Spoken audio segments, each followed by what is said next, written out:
Chanel Rosa Chupani es el director del Seguro Nacional de Salud, SENASA, está aquí con nosotros y por supuesto siempre que este amigo lo invitamos y en la medida de su disponibilidad, vamos a hablar por supuesto de algo muy trascendente, sobre todo para la salud de la gente, lo que es contar con su seguro y pues para cuando tiene que acudir a un centro de salud. Así es que, ¿cómo anda usted, Bueno, señor? saludos hermano, ¿cómo está? ¿Todo bien? Todo bien, Qué todo bueno, qué bueno. bien.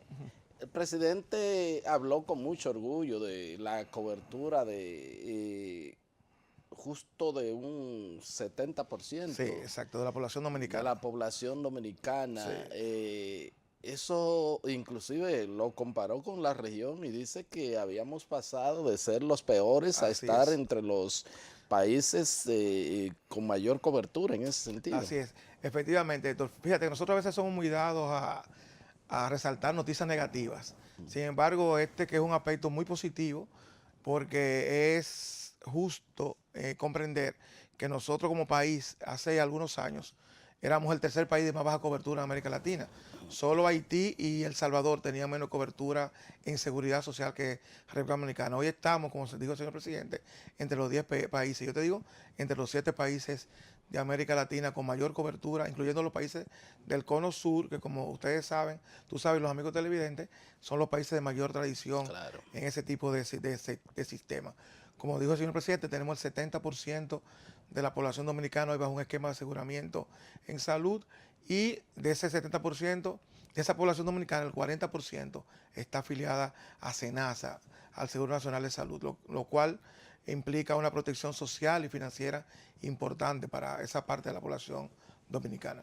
De ese 40, qué componente del 70 está en el régimen Nosotros subsidiado? tenemos en régimen social en la actualidad 3.324.000, 40.000 personas en régimen subsidiado y SENASA ya tiene en régimen contributivo 670.000 personas.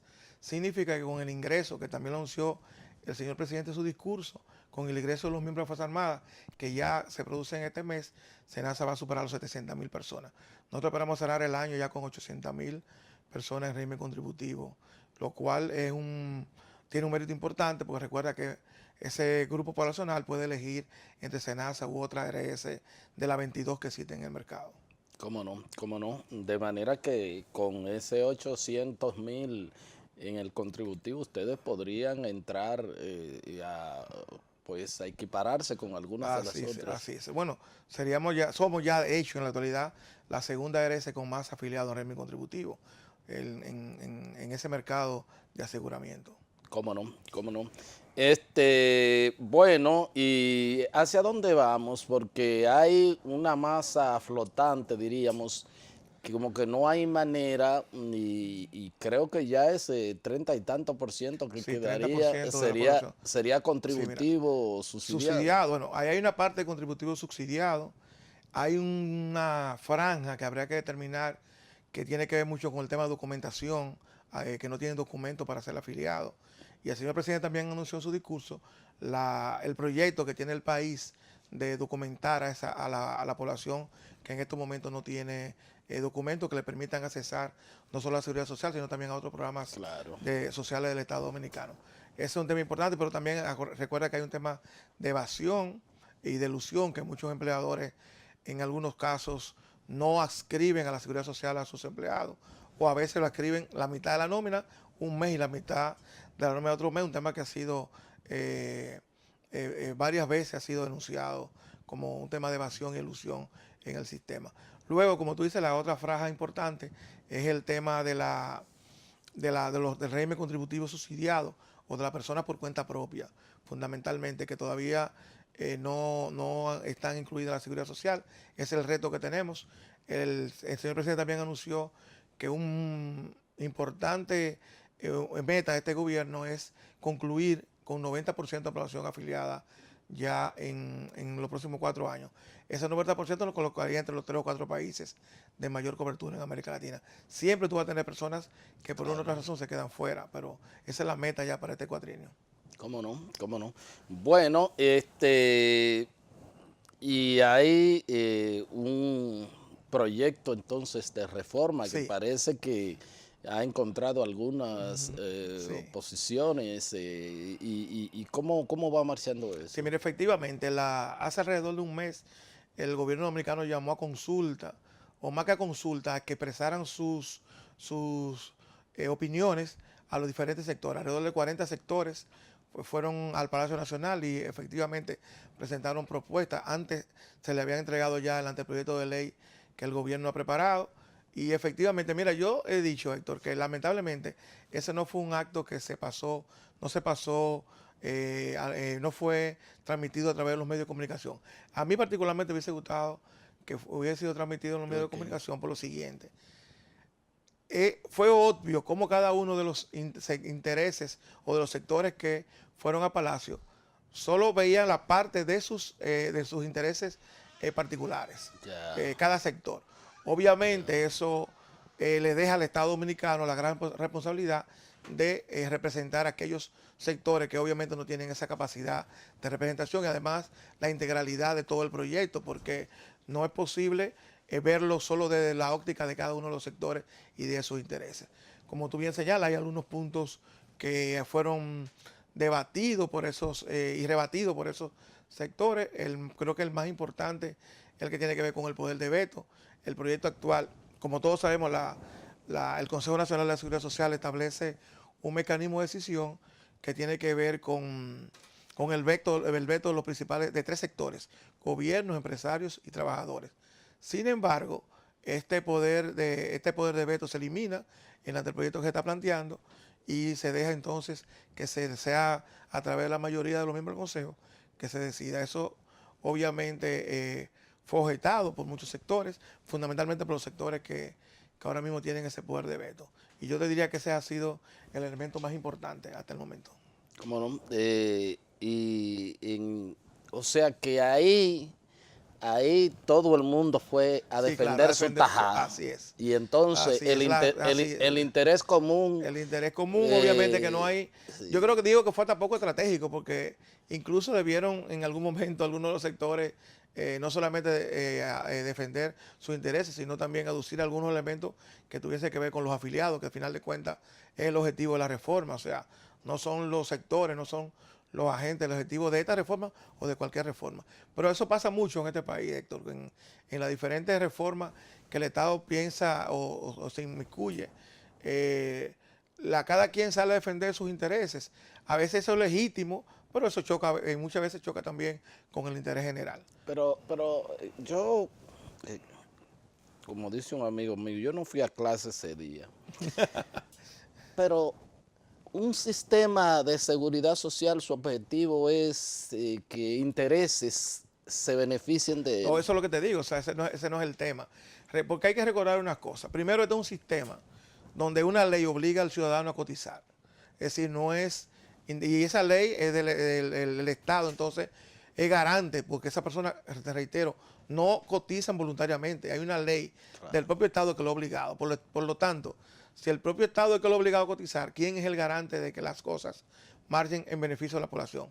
Recuerda el otro día, no sé si tú recuerdas, recientemente el Colegio Médico Dominicano, en una acción que yo critiqué públicamente, marchando contra la ARS, marcharon al Palacio. En una protesta contra la ARS, marcharon al Yo no Palacio. lo entendí bien, Claro, ¿eh? pero además de un horario laborable, salieron de un centro de salud pública, como es la maternidad de Nuestra Señora de Altagracia, en un horario laborable de Para muchos un de esos conflicto médicos. de Para un intereses conflicto, privados. exacto, por un conflicto con las ARS privadas, exactamente. Pero fueron a Palacio, reitero, a marchar. Entonces, esos son... Porque ah, uno entiende, bueno, si van a la superintendencia de salud y riesgo laboral, es más uno entendible. lo entiende, Claro, eso es ¿verdad? más Porque es la entendible, institución pero además en rectora. un horario de los médicos que trabajan en el sector privado en ese horario, no en el sector público, y no saliendo de un establecimiento de salud, como te digo, Nuestra Señora de Altagracia en este caso. Bueno, eso es una idea de lo que en muchos casos sectores intentan posicionar en una ley sus intereses particulares. Pero igual pasó con representantes de la industria farmacéutica, de las AFP, de las ARS, de todos los sectores. No hubo esa visión integral, sino esa nueva visión propia de sus intereses. Bueno, y la gente de los fondos de pensiones, mi amiga Kirsi pegando el grito al cielo y diciendo que probablemente hay una transgresión a la seguridad jurídica. No, eso es, no hay ninguna forma, o sea, y yo creo que a quien más le conviene que los fondos de pensiones o el sistema previsional en pensiones contribuya a una mayor equidad en este país son a los fondos, a los mismos AFP. O sea, yo creo que el hecho de que este país tenga una tasa, vaya a tener la persona cuando se vayan a pensionar, tengan una tasa de sustitución promedio de un 22% de su salario, lo que significa esto es que si usted gana 10,000 pesos, su pensión va a ser de 2.200. Sí. Contra una de las tasas más altas de ganancias que hay en el sector, en América Latina, en la región de las AFP, yo creo que le conviene a ellos. Cristianamente eso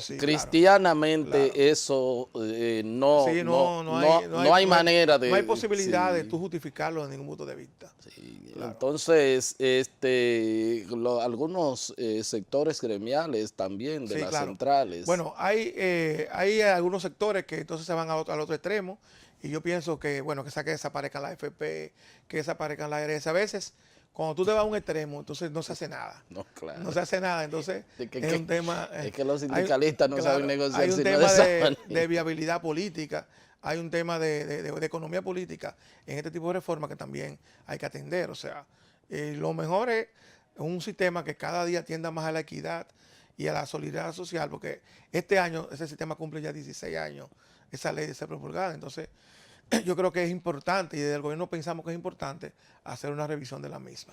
¿Cómo no? Esa importancia, porque hay también una revisión que se ha planteado del Código Laboral que está empantanada y sí. El gobierno ha dicho, hasta que los dos principales sectores no se pongan de acuerdo, pues nosotros eso no avanza. Así es. ¿Podría ser también en el caso aquí de la ley de seguridad social de la reforma, si los sectores no se ponen de acuerdo, no avanza? Mira, es importante tu pregunta. O ya el Estado tiene un compromiso. Mira, importante tu pregunta por lo siguiente. Esa reunión que yo te expliqué que se aconteció en el día pasado, fue para que los sectores reaccionaran a un anteproyecto que... La encabezó el ministro Montalvo. El ministro Montalvo, estuvo también el vicepresidente, el doctor Alburquerque, que también está asesorando en este proceso y que ya tú sabes tiene una experiencia importante, y nosotros hemos dicho, no es posible en la seguridad social llegar a una unanimidad con todos los sectores. Hay un espacio de discusión que es el Congreso, los sectores, pero finalmente el Congreso tiene la instancia que tiene que decidir. Claro. Si nosotros esperamos un consenso recuerda que el consenso, la ley pasada, ese consenso fue de 10 años. Si tú bien recuerdas, o sea, y el gobierno no puede esperar 10 años para una reforma de la ley actual. Claro, de manera pues que si los sectores no logran consensuar, igual se va a enviar el proyecto y allá en el Congreso también ellos que pongan que hagan sus criterios y exactamente, así es, sus opiniones. Bueno, pues vamos a solicitar el permiso de nuestro amigo Chanel Rosa Chupani. Vamos a un corte y vamos a regresar con la parte complementaria de esta entrevista.